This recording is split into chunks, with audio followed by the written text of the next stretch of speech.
People have been looking for evidence of extraterrestrial life for a very long time. Is there life in the universe? Is there a way to know for sure? What does the Bible say? The notion of extraterrestrial life is widely accepted among Christians, but is this notion actually biblical? Are there really aliens? Nowadays, there is a lot of discussion over whether there is life on other worlds. Strange beings from distant planets are frequently depicted in science fiction films and television shows. The applications for these concepts go beyond only science fiction programming, though. We will eventually find life on other planets, according to many secular scientists. Even more ambitious initiatives like the Search for Extra-Terrestrial Intelligence, or SETI, employ powerful radio telescopes to survey the cosmos in search of signs of intelligent extraterrestrial communication. The idea of extraterrestrial life has gained popularity among Christians. Is this concept, however, actually biblical? The Christian should continuously evaluate the ideas in the context of Scripture and bring every thinking into captivity to the obedience of Christ. Hey everyone, welcome to Rapture Decoded. You've come to the right place to find out more about the biblical apocalypse. We've created this useful introductory video just for you. You'll never know when you might need it. We'll be looking at the book of Revelation viewed from a secular, non-religious standpoint. The book is highly symbolic and certainly wasn't meant to be interpreted literally. As a result, at various points throughout the video, we'll elaborate what some of the symbolism might represent using the interpretations of biblical historians. And now, let's start decoding. The notion of extraterrestrial life is largely based on the theory of evolution.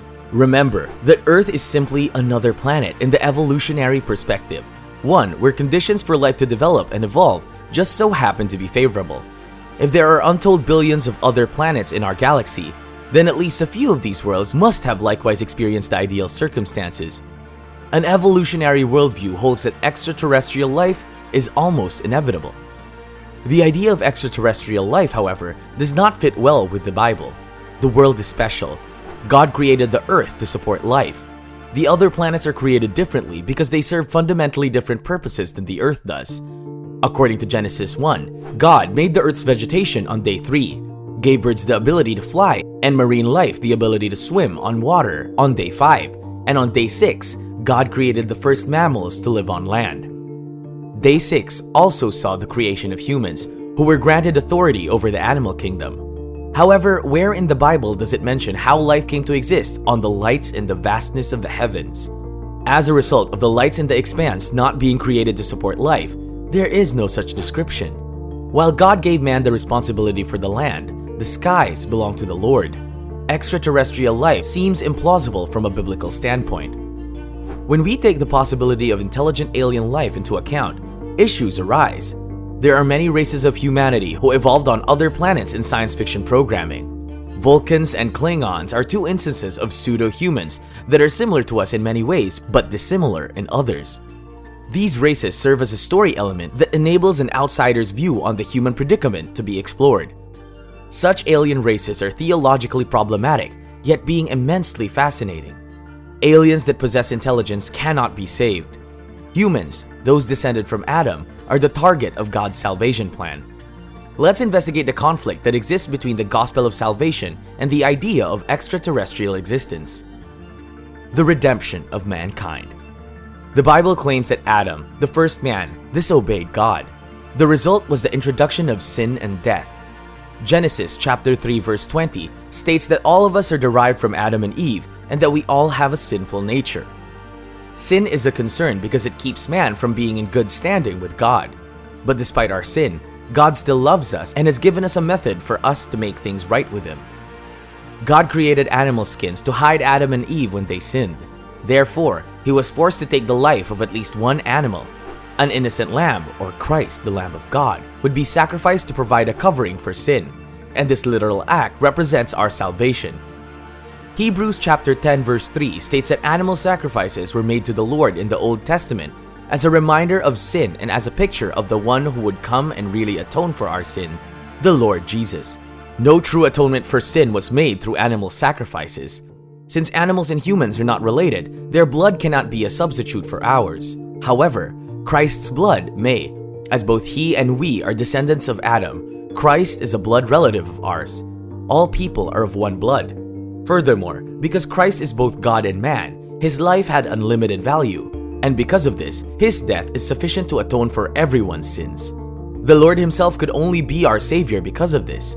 Christ's death was therefore a final sacrifice. The redemption of aliens. We are faced with a challenge when we analyze how the redemption plan would apply to any fictitious extraterrestrial but otherwise human-like beings. How would Vulcans or Klingons be saved if they were out there? Since they are not related to Jesus by blood, their guilt cannot be atoned for by the blood of Christ. At first glance, one may assume that Christ likewise traveled to, resided in, and died in our realm, but this is not supported by our scripture. Once and for all, Christ died. Jesus is both God and man, right now and forever. Yet he is not an outsider. There is a possibility that alien beings have never sinned, in which case they would not require redemption. However, a new issue then arises. While never having sinned, they experience the consequences of sin. All creation, not just humans, have been impacted by Adam's sin. It is evident from Romans chapter 8, 20-22, the corruption is a yoke upon which all of creation is held. These kinds of problems show how problematic it is to try and fit an unbiblical idea within a Christian framework. The idea of extraterrestrial life is an evolutionary one, which conflicts with the biblical teachings on the uniqueness of the world and the unique spiritual positions of humans. Of all planets in the universe, it was the Earth that God himself visited. God took on the extra character of a human being, died on a cross, and rose from the dead in order to rescue those who would put their trust in him. When it comes to the existence of extraterrestrial life, the biblical and secular worldviews stand in stark contradiction to one another. Which worldview does the scientific data therefore support?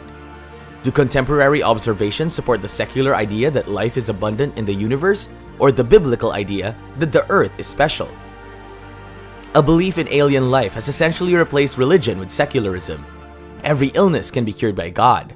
God is the one who has all of the wisdom and information hidden in his heart. God is the only one who has the answers to our existence's most fundamental questions. Only God has the ability to give someone eternal life. Given that he rejected his creator, it is hardly strange that a secular scientist would have a sense of cosmic isolation. However, God exists, so we are not alone in the universe. God made us to be in a relationship with him. As a result, we only have a natural desire for him and a sense of purpose. Aliens, on the other hand, are frequently cited as a proof of evolution in some groups and are said to be related to demons or fallen angels. Assuming that aliens and demons are connected, the Bible discusses aliens since it also addresses demons. If aliens are demonic beings, then the Bible has a lot to say about them. Demons inhabit pigs, shudder at God, control some people like puppets, preach things that are contrary to the scriptures, and display deceptive indications of a supernatural power. In that regard, the Bible speaks extensively about demons and has much to say about aliens. However, both Christian and non-Christian experts have connected various phenomena mentioned in the Bible with extraterrestrial life. Even though it isn't always done, these events should always be understood in the context of the Bible. The Nephilim were born to daughters of men and the sons of God, indicating the existence of angelic and human hybrid beings, possibly alien life forms.